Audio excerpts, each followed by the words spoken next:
Hey there, chilly morning this morning. Our first night down into the 30s last night, but I don't think we got a frost, and it's a beautiful sunny day.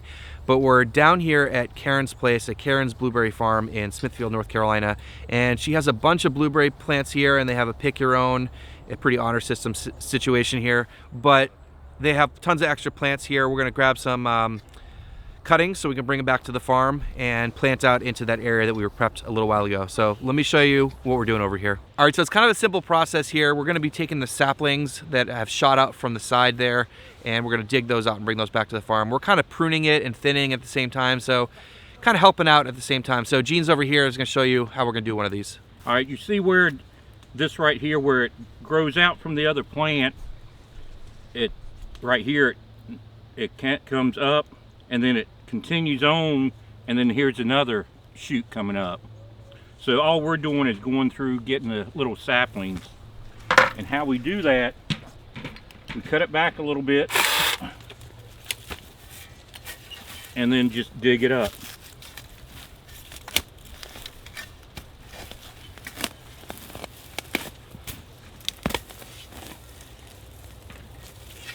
See where the root is coming out?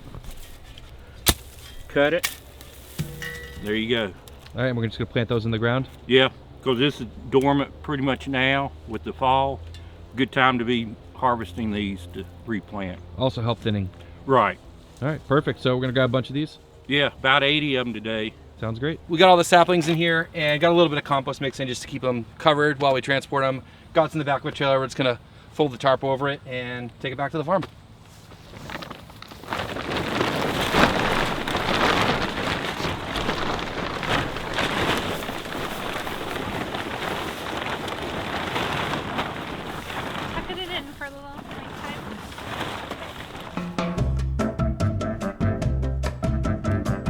All right, so back at Raleigh City Farm, when we started getting this going here, the first thing we had to do was set up our lines, and we're gonna plant everything on a grid, so 4 feet apart in between the plants, and the rows 4 feet apart, so just be like a grid out here.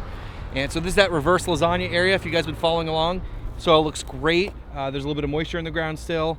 And so what we did is we drew strings that ran at the ends of the beds, and then measured in the distances we want, and then took those and went across this way. And that gave us perpendicular lines, and we're just measuring them apart that way. So when we're all done, I'll definitely show you what this looks like. But this whole area is just gonna be full of blueberries. It'll look great next to the street, and it'll be really tidy and very geometric like the rest of the farm. So this is going pretty quickly. A couple of us are here today, and we're just putting them in the ground. And we just wanted to wait till it was late enough in the year where it was cool enough so they wouldn't be so stressed out, because at this point they're pretty dormant, so they should be accepted pretty well into the soil. So if you guys are curious about how the reverse lasagna experiment went down, well, first of all, we got rid of all the weeds out here, which is great. And this is the soil we got going on here. And so we just dug this up, and you can see you got the solid clay, and on top we have a nice layer of sort of decent soil here. So this is what we're working with. This isn't probably all from us. I mean, there was some good organic matter out here before, but I really think this gave the blueberries a good shot getting started out. All right, let's get those blueberries in the ground.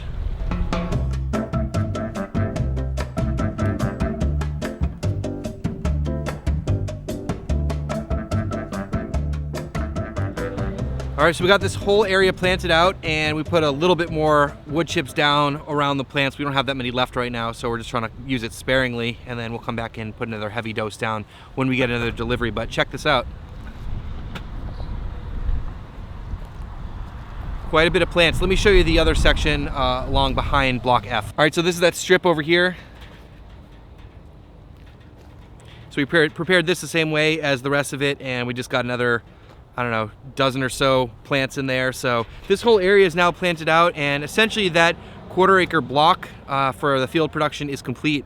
We'll just figure out the herb situation in that in-between block over there. But as I said in the last video about the garlic, it really just feels like, you know, commitment of the farm for the future, and especially planting perennial stuff like blueberries just feels so good. And I know that there's a lot of fruit trees on the property from previous farmers and stewards of the land here. You know, we have the figs and the pears and the scuppernongs, and pawpaws. There's a bunch of cool fruit that grows here all the time, and it's just cool to like put that in here as a long-term plan. And I just think back on when Gene and I sort of started talking about like our plans and ideas for this area down the bottom or some sort of perennial food, and we decided blueberries, and we knew we were going to wait till the fall for the cooler weather, so it's all put in now. Just want to say a couple more words about this project and the reverse lasagna, as I called it. I totally made that up, but it worked really well, and I don't know if this would work in every situation. Definitely would not work for regular market garden beds, but because we're planting blueberries in here, I think it worked great. One thing was that we did have to pull the tarps back every once in a while for a few days to let it air out, and then to adjust the moisture, like if it needed to be more wet and we knew it was going to rain and things like that. But overall, I think it worked great. And the best thing about this project is it happened for pretty much zero cost. The only things we actually added that we paid for, we added a little bit of feather meal and a little bit of sulfur that we had purchased. The other ingredients, if you guys remember, we used some compost we made at the farm here to inoculate the ground. We added some grass clippings from the farm here, and wood chips we got for free, and then the blueberry cuttings that we got for free. So big thanks to Karen and her family for letting us come and take a few cuttings this morning, and we got our whole little blueberry patch started, and it feels amazing. So that's what I got for you guys today. Hope you enjoyed this. Thanks so much for watching. Make sure you subscribe, and we'll see you in the next one.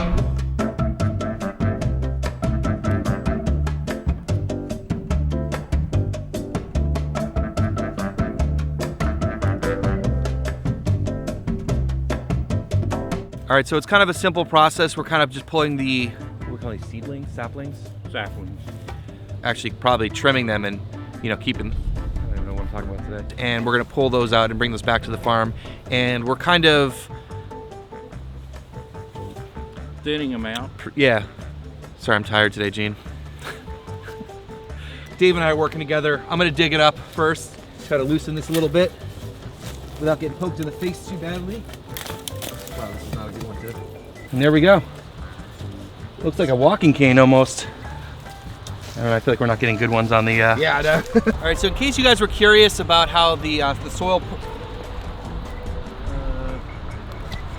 How the lasagna experiment works. So if you guys are curious about how the reverse lasagna experiment went down, well, first of all,